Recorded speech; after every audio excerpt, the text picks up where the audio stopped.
a mansion tax on properties valued over £2 million, such as the one proposed by Ed Miliband, would affect 105 homes in Kingston upon Thames. Would you support a similar tax, or do you support the idea at all?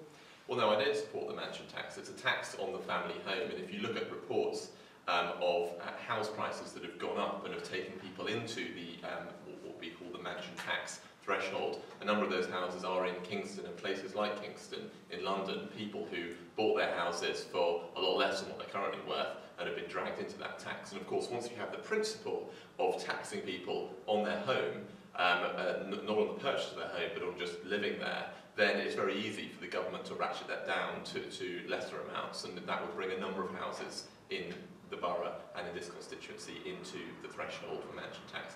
I think it's in principle completely wrong. It's a tax on the family home, and both I and the Conservative Party oppose it.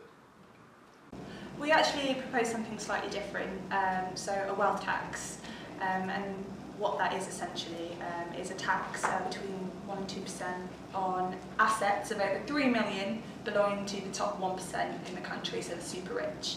And the reason we've gone for the top 1% is precisely because people in London, expensive houses such as areas like this, if you went for the top 10% could fall into that and end up being taxed when really all they've got is one home that they might have bought for a lot cheaper. So that's why we propose the wealth tax, because similarly, we think the super rich should pay their fair share, but we think that's a more sensible way of doing it. I will say though, in regards to the mansion tax, I think the backlash that we've seen over that in the media is quite shocking when you think about the lack of coverage the bedroom tax got. So when the most vulnerable are paying, people are quite quiet on it generally. Course, but when we're talking about wealthy people paying a bigger share, all of a sudden people are up in arms, look at mine in class. So I think that says a lot. I don't think the mansion tax is a terrible idea, I just think our idea is better.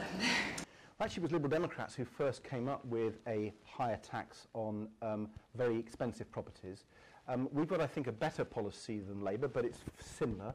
We want new council tax bans on properties above 2 million. We think it's incredibly unfair that if you have a fairly modest house in London that's maybe worth £750,000, you pay the same council tax as some people who have a property worth 5 million or 20 million or 50 million in the centre of London. So we think those very high value properties, they should pay more, and that should go into the kitty.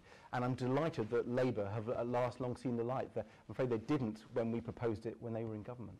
Yes, we do support the idea of a mansion tax. I think that it's only fair that the richest people in the country pay those kinds of taxes. I think that that is absolutely fair.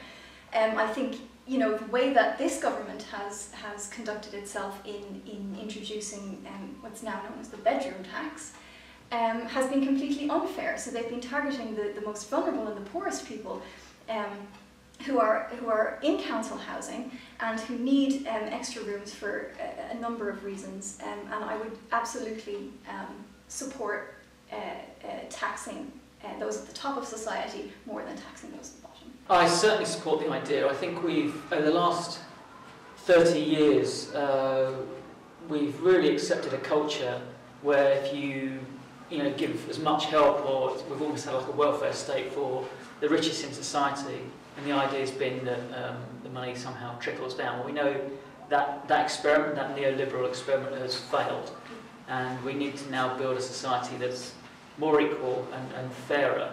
And so that means that those at the very top, the very wealthiest people, are going to contribute a little bit more, so that the rest of us can live a little bit better lives. So we can do things like pay people a decent wage they can live on, so we can get students to pay less fees, and things like that. But I think it's all part of this fairness agenda and equality agenda. So I do think it's right for the very richest in society to pay a little bit more.